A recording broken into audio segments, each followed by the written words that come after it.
大家好，歡迎嚟到啫喱學煮，我係啫喱。今日我會分享一個平時有用開嘅解凍凍肉嘅方法㗎。首先咧，我哋就要準備定一個金屬盤啦。咁利用金屬盤嘅散熱功能啦，就令到解凍嘅過程就更加快嘅。跟住加一殼鹽同埋醋啦。咁鹽同醋咧係可以令到解凍嘅過程就更加快嘅，同埋咧鹽同醋係可以令到肉質嘅纖維收縮啦，咁就可以順便將啲血水逼埋出嚟添嘅。咁我哋而家加啲水落個盤度啦，跟住就將啲凍肉擺落個盤入邊去浸水解凍噶啦。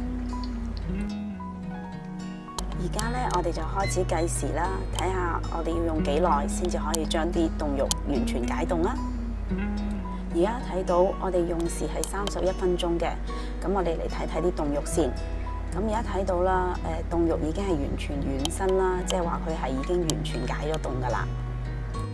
咁同埋睇到啲水咧係粉紅色嘅，咁即係話咧肉入邊嘅血水咧就已經係釋放咗去啲水度噶啦。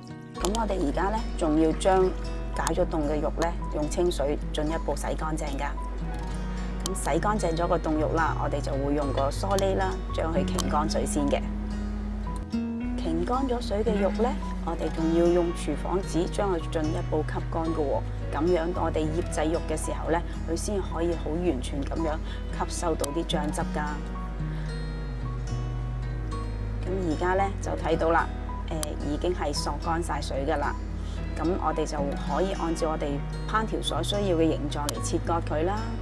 咁各位都可以試一試用呢個方法嚟解凍凍肉㗎噃。咁麻煩你哋俾個 like 我啊，同埋訂閱我嘅 channel 啦，多謝晒你哋啊！我哋下一條片再見啦〜